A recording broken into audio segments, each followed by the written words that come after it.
পেনশনভোগী সহ সব সরকারি কর্মকর্তা কর্মচারীদের মহার্ঘ ভাতা দেবার সিদ্ধান্ত নিয়েছে সরকার।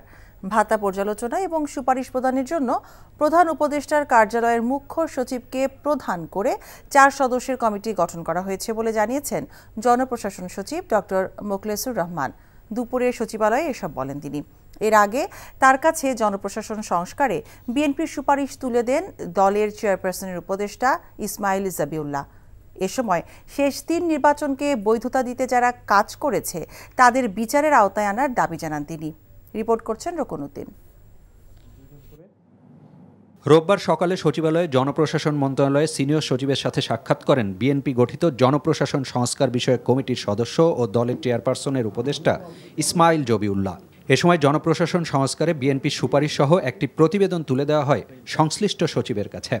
প্রশাসনে দলীয় নয়, যোগ্যতার ভিত্তিতে নিয়োগ দেবার দাবি জানান ইসমাইল জবিউল্লাহ। গত ফ্যাসিস্ট রেজিমের সময় প্রশাসনের মধ্যে যারা একেবারে উলঙ্গভাবে এই প্রশাসনের সহায়তা করে এই দেশকে একেবারে হরিলুটের একটা আড্ডাখানা করে ফেলেছিল, তাদেরকে চিহ্নিত করে তাদের বিচার ব্যবস্থা করা।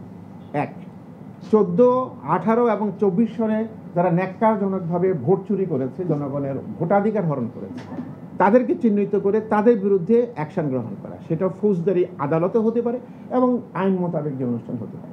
পরে সাংবাদিকদের সাথে আলাপকালে জনপ্রশাসন সচিব জানান সব সরকারি চাকুরিজীবীদের মহার্ঘ ভাতা দিতে কমিটি গঠন করা হয়েছে।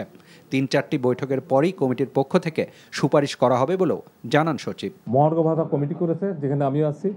আমরা সামনের সপ্তাহে প্রথম মিটিং করব এবং ওখানে একটা স্ট্র্যাটেজি কৌশল অথবা কিভাবে আপার লিমিট লোয়ার লিমিট ঠিক করে, অফিসার স্টাফ স্ল্যাব ঠিক করে, ইনক্লুডিং পেনশনার, এবার যাতে পে স্কেল এই মহার্ঘ ভাতার সুবিধা পেনশনাররাও পায় সে ব্যাপারে সরকার একমত। চেষ্টা থাকবে শর্টেস্ট পসিবল টাইমে সরকারকে সাজেশন দেওয়া, ও সরকার সাজেশন দিলে ইমপ্লিমেন্ট করবে।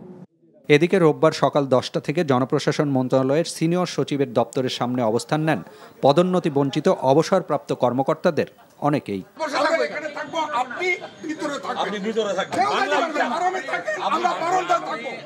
বঞ্চনা নিরসনে সরকার গঠিত কমিটি 764 জনকে পদোন্নতি ও আর্থিক সুবিধা দেবার সুপারিশ করলেও রোববারের মধ্যেই প্রজ্ঞাপনের দাবি জানান তারা। রকনউদ্দিন, এনটিভি নিউজ, ঢাকা।